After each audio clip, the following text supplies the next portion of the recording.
வணக்கம். அறம் சொல்லும் திருக்குறள். இந்த பகுதியில் இன்றைக்கு இல்வாழ்க்கை அதிகாரம் குறள் எண் 8. ஆற்றின் ஒழுக்கி அரண் இழுக்கா இல்வாழ்க்கை நோற்பாரின் நோன்மை உடைத்து. அதாவது ஆற்றின் ஒழுக்கி, ஆறு என்று சொன்னால் வழி என்ற ஒரு பொருள் உண்டு. ஆற்றின் ஒழுக்கி என்று சொன்னால் வாழ்க்கை நெறிப்படி ஒழுக்கத்துடன் வாழ்வது. அப்போ நாம் இல்லறத்தில் இருந்துட்டு அந்த மாதிரி வாழ்ந்துட்டு பிறரையும் நெறியில் வழிநடத்தி செல்லுதல் வேண்டும். அரண் இழுக்கா இல்வாழ்க்கை என்று சொன்னால் அறத்திலிருந்து சிறிதும் மாறுபடாமல் தவறாமல் அறவழியில் வாழும் இல்லறம். நோற்பாரின் நோன்மை உடைத்து. நோற்பார் அப்படின்னு சொன்னால் தவம் செய்கிறவங்க. அப்போது தவம் செய்கிறவங்க தவத்தை விட வலிமையானது எது? நோன்மை உடைத்து. வலிமையானது எதுன்னு வள்ளுவர் சொல்கிறாருன்னா, அறத்தை செய்வோரின் பொறுமையும் வலிமையும் உயர்ந்தது. அப்போ அறம் செய்யும்போது நிறைய நமக்கு துன்பங்கள் வரும். நல்லது செய்ய போனாலே துன்பங்கள் வரும். வரக்கூடிய துன்பத்தை எல்லாம் தாண்டி நாம் நல்லொழுக்கத்துடன் நல்ல காரியங்கள் செய்யணும். அப்போது இந்த குறளை பற்றி சுருக்கமாக சொன்னோன்னா, அறவழியில் வாழும் இல்லறம் துறவரத்தை விட வலிமையானது. நாம் என்ன சொல்வோம்? துறவரம் மேற்கொள்வது ரொம்ப கஷ்டம். இல்லறத்தை துறந்து போய் கடும் விரதமெல்லாம் மேற்கொண்டு துறவரம் மேற்கொள்ளணும், அது ரொம்ப கஷ்டமான காரியம்னு சொல்லுவோம். ஆனால் துறவரத்தை விட கடினமானது எதுனா இல்லற வாழ்க்கை வாழ்வது.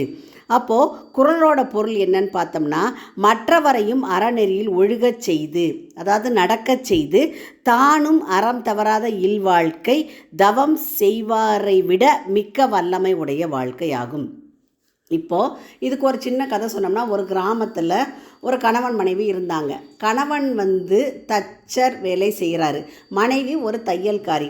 இந்த தச்சன் என்ன பண்ணுறாரா, நல்லா மரச்சாமான்களாம் ரொம்ப வலிமையாக செய்து ரொம்ப அழகாக செஞ்சு மக்களுக்கு கொடுத்து அதில் பணம் சம்பாதிக்கிறாரு. அதே மாதிரி மனைவி தையல்காரியாக இருக்கவங்களும் மக்களுக்கு தேவையான மாதிரி நேர்த்தியாக துணி தச்சு கொடுத்து அதில் வரக்கூடிய வருமானத்தில் மற்றவர்களுக்கு அறம் செய்து நல்ல காரியங்கள் செய்து வாழ்ந்து வராங்க. அப்படி வாழுகின்ற காலத்தில் தங்களுடைய பிள்ளைகள், தங்களை சுற்றி இருக்கக்கூடியவங்க, தங்களுடைய உற்றார் உறவினர் எல்லார்ட்டையும் என்ன சொல்கிறாங்கன்னா, அறவழியில் எப்படி வாழ்வது அப்படின்னு சொல்லி நல்ல முறையிலே வாழ்ந்து வர்றாங்க. தங்களுக்கு வரக்கூடிய வருமானத்தை மற்றவர்களுக்கும் பகிர்ந்து கொடுத்து சாப்பிட்டு வர்றாங்க. இந்த மாதிரி சமயத்தில் அந்த கிராமத்தில் ஒரு முறை கடும் பஞ்சம் வந்தது. பஞ்சம் வந்த சமயம் அங்கே துறவு மேற்கொண்ட துறவிகள்லாம் என்ன செஞ்சாங்கன்னா, உண்ணா நோன்பு இருந்து எப்படியாவது வாழ்க்கையை முடிச்சுக்கலாம், சொர்க்கம் போய் அடையலாம் அப்படின்னு நினைக்கிறாங்க. ஆனால் இந்த கணவனும் மனைவியும் அப்போ அவங்களுக்கு வர்ற வருமானத்தில் தாங்கள் பாதியாக சாப்பிட்டுட்டு பஞ்சம் இருக்கிறதுனால கிராம மக்கள் எல்லாருக்கும் கொடுத்து உதவுறாங்க.